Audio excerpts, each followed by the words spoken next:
Another question. We've got time probably for one or two more questions.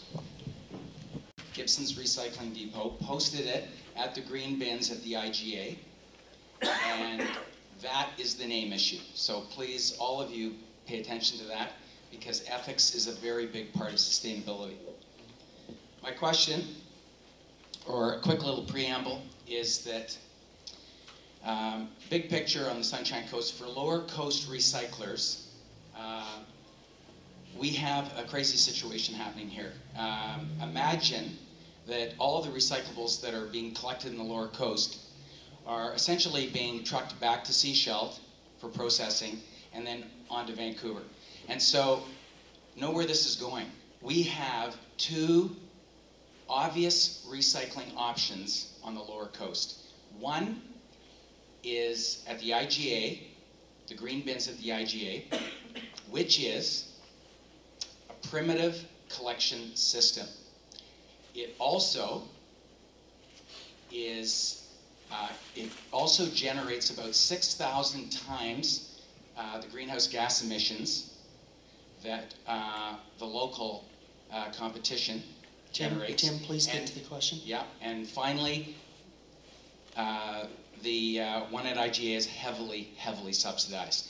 So my question is that the Gibsons Recycling Depot, which provides full service, hardly any GHG in terms of trucking exhaust, and is not subsidized at all, is in need of support.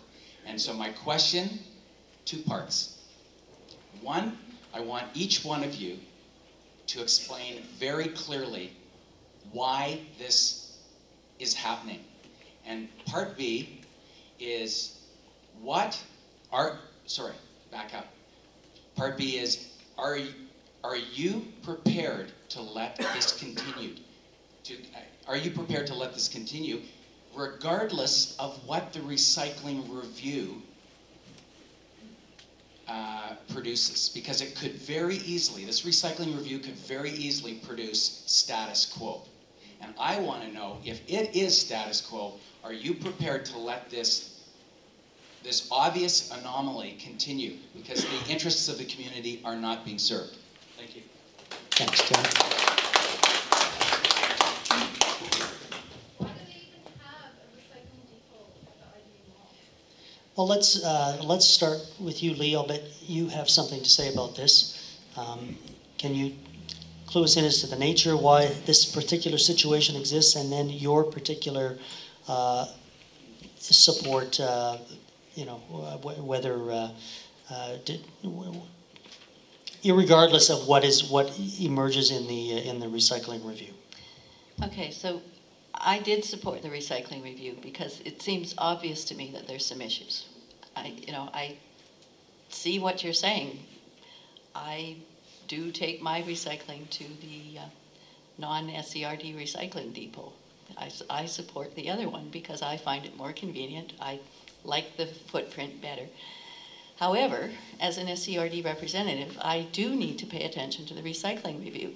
We had a committee, a consultative committee. People worked really hard, and I think we need to see what the results are. I don't know what else to say. We're kind of in the middle of it, and I certainly will be paying attention, and I'm asking questions.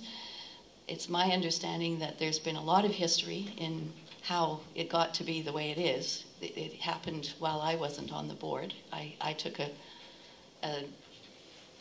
a break in between the two terms that I had, and the board that I was not on created the current recycling situation, and I'm fully committed to trying to figure out a way out of it. I'm not sure what to do at the moment, but it's my desire to move forward and get into a much more sustainable recycling program.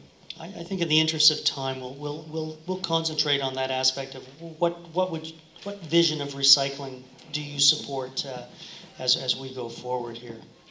Well, the question arose in Gibsons Council, and I think to really be succinct, we question the cost, we question having two recycling organizations, if you like, in the same location. There was a lot of questions that were raised, and the result was this recycling review. To try and pick who should be the recycler, I don't think is a fair question. The question is, what is the best way to recycle? And that is what we're trying to achieve with this review. And I believe we are going to look for the best and most responsible answer. To say that it's going to be A over B, I don't think that's even the right approach. It's what's the best answer.